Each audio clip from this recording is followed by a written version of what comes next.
বিসমিল্লাহির রহমানির রহিম। আসসালামু আলাইকুম। জনতা রান্নাঘর থেকে সবাইকে জানাচ্ছি শুভেচ্ছা। আশা করি সবাই ভালো আছেন। আজকে একটু নাস্তার রেসিপি করব। এখানে আমি 4টা পেঁয়াজ এইভাবে কেটে নিয়েছি, সেটা দিয়ে দিচ্ছি, আর 2টা কাঁচামরিচ, একটা লাল একটা সবুজ।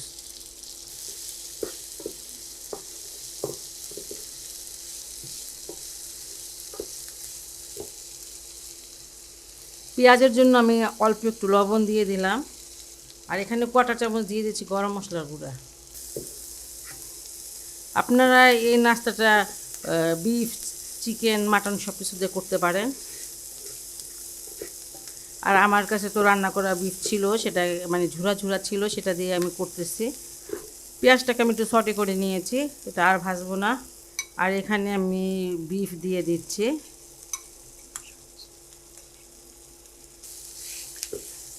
এটা যে আমি যে রান্না করেছিলাম সেটা আর কি একদম ঝুরা ঝুরা হয়ে গেছে, আর কয়েকটা ঝুরা ঝুরা হয় নাই, সেটাকে আমি আবার একটু ছিঁড়ে ছিঁড়ে নিয়েছি এইভাবে। এটা দিয়েও কিন্তু খুব মজার একটা নাস্তা তৈরি হয়ে যায়। জাস্ট পেঁয়াজ কাঁচামরিচটা ভালো করে মিশিয়ে নিয়েছি, এটা হয়ে গেছে। এটা একটা বাটিতে আমি ঠান্ডা করতে দিয়ে দিচ্ছি।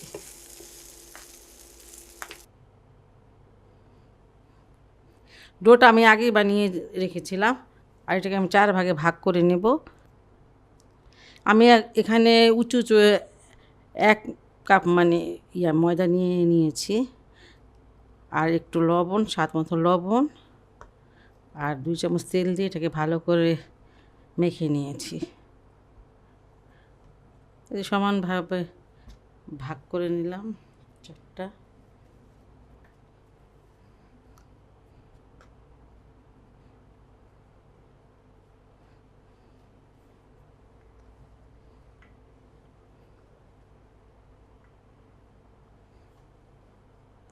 আপনারা দেখে নেন আমি কিভাবে বেলতেছি। এটাকে লম্বা করে বেলবো, চড়াও করব, কিন্তু লম্বাটাই বেশি হবে।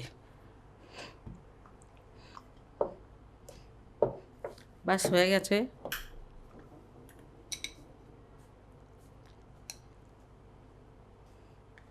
এটার ভিতরে পুরটা দিয়ে নিব।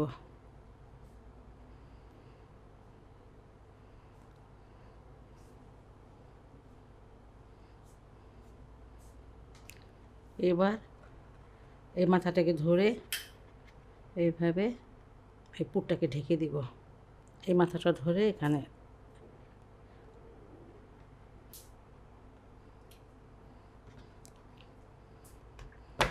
একটুখানি টেপ করে নেবেন, এমনভাবে একটু বড় বড় করে নেবেন।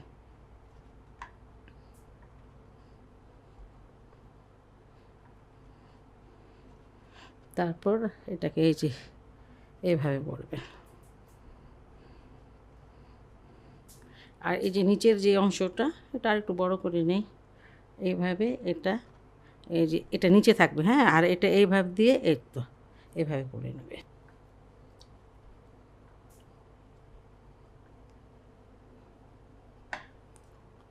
বাস হয়ে গেছে। এমন করে আমি অন্যগুলোও বানিয়ে নিব। ফ্রাই প্যানে কিছুটা তেল দিয়েছি, আর এখন এগুলো আমি ভেজে নিব।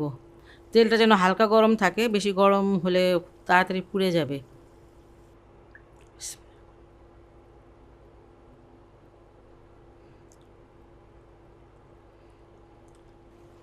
এইগুলো উল্টিয়ে দিচ্ছি। দেখেন মশলা কালারটা ভালো আসছে।